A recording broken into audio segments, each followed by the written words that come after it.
Good evening बच्चों। आज हम यहाँ पर पी ब्लॉक एलिमेंट चैप्टर के अंतर्गत फास्फीन बनाने की प्रयोगशाला विधि का अध्ययन करेंगे। बच्चों ध्यान दीजिए, बहुत ही महत्वपूर्ण प्रश्न है। आप लोग इस प्रश्न को नोट कर लीजिएगा। और प्रश्न कुछ इस प्रकार आता है कि प्रयोगशाला में फास्फीन गैस बनाने की प्रयोगशाला विधि का सचित्र वर्णन कीजिए। कभी कभी कुछ प्रश्न अतिरिक्त में भी जोड़ देते हैं कि जैसे कि फास्फोरस में जो फास्फीन गैस बनती है उसमें जो अशुद्धि पाई जाती है वो किस रसायन के कारण पाई जाती है। इस तरीके से प्रश्न पूछे जाते हैं। तो सभी प्रश्नों के उत्तर हम इस उत्तर के माध्यम से आपको यहाँ पर बताने जा रहे हैं, तो आप लोग ध्यान से समझिएगा। सबसे पहले देखिए, प्रयोगशाला विधि लिखने का एक ही तरीका होता है। यदि आपको मतलब अच्छे अंक प्राप्त करने, आप सबसे पहले हेडिंग डाल देंगी फास्फीन गैस बनाने की प्रयोगशाला विधि, जहां पर भी आप उत्तर लिखना प्रारंभ करेंगी प्रश्न के बाद। फिर आप पहली हेडिंग डालेंगी सिद्धांत। सिद्धांत के अंतर्गत हम ये लिखते हैं कि किन किन रसायनों को लेकर फास्फीन गैस का निर्माण किया गया। तो यहाँ पर लिखा है, प्रयोगशाला में फास्फीन गैस वायु की अनुपस्थिति में सफेद फास्फोरस को सांद्र कास्टिक सोडा यानी कि NaOH विलयन के साथ गर्म करके बनाई जाती है। तो ये हमने यहाँ पर भाषा के रूप में लिख दिया। अगली हेडिंग जो हमारी पड़ेगी वो पड़ेगी रासायनिक समीकरण या रासायनिक अभिक्रिया। तो यहाँ पर हम रासायनिक समीकरण देंगे। जो हमने ये भाषा के रूप में लिखा है आप उसको रसायन की भाषा के रूप में लिखेंगे। तो सफेद phosphorus P4 plus sodium hydroxide, इसका सांद्र विलयन लेंगे। तो बैलेंसिंग के लिए यहाँ पे 3 लगा दिया है।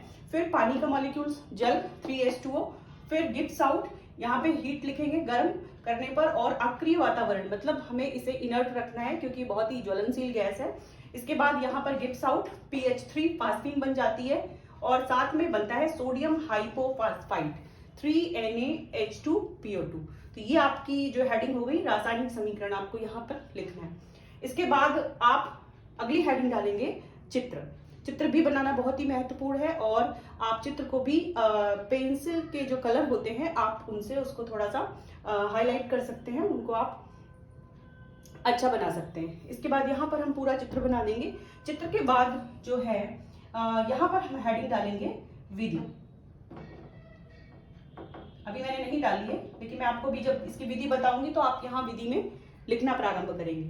तो बच्चों ध्यान दीजिए, विधि लिखने के लिए सबसे पहले हम जो पहली लाइन लिखेंगे, सर्वप्रथम प्रयोगशाला में उपकरणों को उपरोक्त चित्रानुसार व्यवस्थित कर लेते हैं। क्योंकि हम चित्र ऊपर बना चुके हैं, तो किसी भी प्रयोगशाला विधि को लिखने के पहली लाइन आप इसी से शुरुआत करेंगे। इसके बाद हम जो भी चीजें लेंगे सभी के नाम आपको मालूम होने चाहिए कि ये गोल पेंदी वाला फ्लास्क है, ये जो है आपकी निकास नली है, ये आपका एक बीकर है। ठीक है, अब आप यहाँ पर इसकी विधि कैसे लिखेंगे। सर्वप्रथम उपकरणों को उपरोक्त चित्रानुसार व्यवस्थित कर लेते हैं। गोल पेंदी वाले फ्लास्क में थोड़ा सा सफेद फास्फोरस लेकर आप जो है सांद्र सोडियम हाइड्रोक्साइड विलयन को इसमें फिल कर देंगे। इधर से कोल गैस प्रवाहित की जा रही है, इसको इनर्ट करने के लिए, इसकी ऑक्सीजन को एब्जॉर्ब करने के लिए, ताकि इसमें कोई भी विस्फोट ना हो जाए। ऑक्सीजन प्रेजेंट रहेगी, फास्फीन बनेगी, तो ये ज्वलनशील होती है फास्फीन गैस। जब यहाँ से फास्फीन गैस बनेगी तो ये निकास नली के माध्यम से इसको जल विस्थापन विधि के द्वारा एकत्र कर लेंगे। लेकिन होता क्या है, ये जहां से फास्फीन गैस जल के ऊपर निकलती है तो कुछ ऐसे व्हाइट रंग के सफेद रंग के छल्ले दिखाई पड़ते हैं।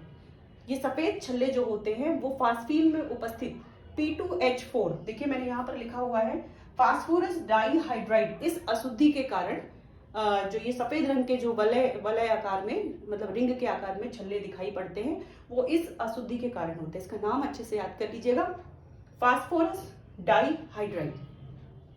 होता क्या है, ये जो अशुद्धि होती है इस फास्फीन में, ये अशुद्धि जैसे ही वायु में उपस्थित ऑक्सीजन से क्रिया करती है तो मेटाफास्फोरिक एसिड बना देती है, और ये जो सफेद रंग के छल्ले दिखते हैं ये मेटाफास्फोरिक एसिड के होते हैं। तो ये रिएक्शन भी नीचे लिखिए। कभी कभी प्रश्न में ये पूछते भी हैं कि जो संबंधित रासायनिक समीकरण भी दीजिए जो सफेद रंग के छल्ले बनते हैं। तो आप ये रिएक्शन देंगे कि P2H4 O2 से क्रिया करेगा और HPO3 और पानी निकलेगा, मतलब वाष्प के रूप में। तो इस तरीके से यहाँ पर फास्फीन गैस को हम जल विस्थापन विधि के द्वारा अलग से एकत्रित कर लेते हैं। आशा है आप लोगों को समझ में आया होगा। धन्यवाद।